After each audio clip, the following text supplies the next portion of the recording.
तो फ्रेंड्स एबे आसिला सीएम किसान योजनार बहुत बड़ खुशी खबर। सीएम किसान योजनार टंका नुआखाई अवसर में चाषी को मिलिबो सीएम किसान योजनार टंका। एथिपाई नुआ सरकारंकर प्रस्तुति चूड़ांत रे पहुंची। तेबे कालिया योजना और सीएम किसान योजना हिताधिकारी तालिका नहीं द्वंद्व लगी रही बेले चाषी बहुत बड़ खुशी खबर। सेप्टेम्बर 8 तारिख मिलिबो सीएम किसान योजनार टंका। तो ये विषय में आपण मानकु संपूर्ण कही रखुची। देखंतु वर्तमान जोटा कि सेप्टेम्बर 8 रे पड़ुवा नुआखाई पर्व अवसर में चाषी को सीएम किसान टंका देवाकू योजना करिसंती नुआ सरकार।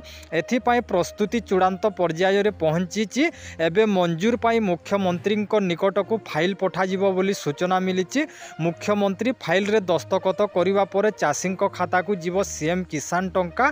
नुआखाई पश्चिम ओडिशार गणपर्व होइतिबारु एही अवसर में चाषी खाता को टंका पठेवा को लक्ष्य रखिंट मोहन सरकार। सीएम किसान योजना पाई मोहन सरकार बजेट रे 1900 कोटी टंकार व्यय बराद करिसंती। हेले सीएम किसान योजना रे क्षुद्र नाममात्र चाषी सह भूमिहीन माननकु सहायता मिलिबो कि नाही ताहा स्पष्ट होइनी। पूर्वर 45 लाख रु अधिक क्षुद्र और नाममात्र चाषी 19 लाख रु अधिक भूमिहीन को कालिया योजना रे सहायता मिलिथिला। हेले दलीय भितर चयन जोगु बहुत योग्य हिताधिकारी सहायता पाइबारु वंचित होइथिबा अभियोग होई आसुची।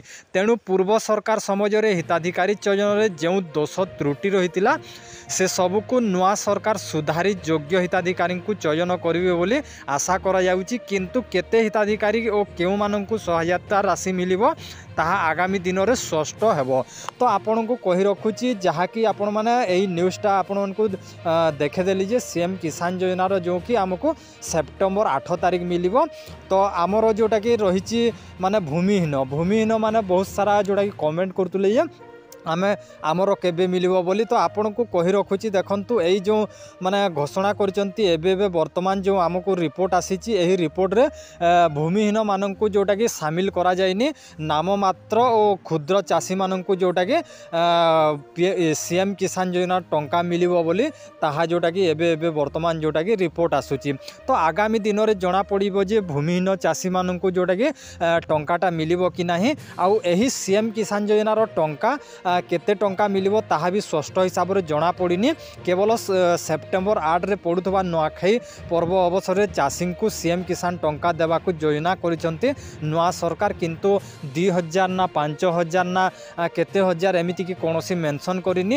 एवं कालिया योजनार जो हिताधिकारी माने थिले सही माननकु जोटा के मिली पारे किंतु से विषय रे भी स्पष्ट करिनी। तो कौन होची कि कालिया योजना रे बहुत सारा अयोग्य हिताधिकारी माननकु जोटा के पैसा मिलितिला। किंतु एथर जोटा कि सरकार कहवा अनुसार आमे जोटा कि योग्य हिताधिकारी माननकु केवल जोटा कि सीएम किसान योजना रे शामिल करिकि से माननकु टंकाटा दिया जिवो बोली कुहाइछि। एवं केते टंका कोन ए विषय रे किछो माने आसीनी रिपोर्टटा आसीनी। तो आपण माने जानि सारिथिबे मु गोटे वीडियो भी क्रिएट करथिली किछि दिन पूर्वे जे आपण को कहिथिले जे आमको जोटा कि पश्चिम ओडिशार नुआखाई पर्व रे पीएम किसान एवं कालिया हो सीएम किसान योजना जे कोनोसी योजना आमको टंकाटा मिली थाए बोली। आउ एबे वर्तमान जोटा कि मु अनुमान करथिली से अनुमानटा वर्तमान लागी जाइछि। तो आपण माने अपेक्षा करनंतु किछि दिन जना पड़ी जिवो जे सीएम किसान योजना रे केते टंका मिलिबो। किंतु सेप्टेम्बर 8 तारिख रे कन्फर्म मिलिबो आपण को कहि रखुछि फाइनल मिलिबो। केवल आमर मुख्यमंत्री गोटे दस्खत दे देले से पेपर रे दस्खतटा दे देले सेटा आमको सेप्टेम्बर 8 तारिख टंकाटा आम अकाउंट को आसी जिवो।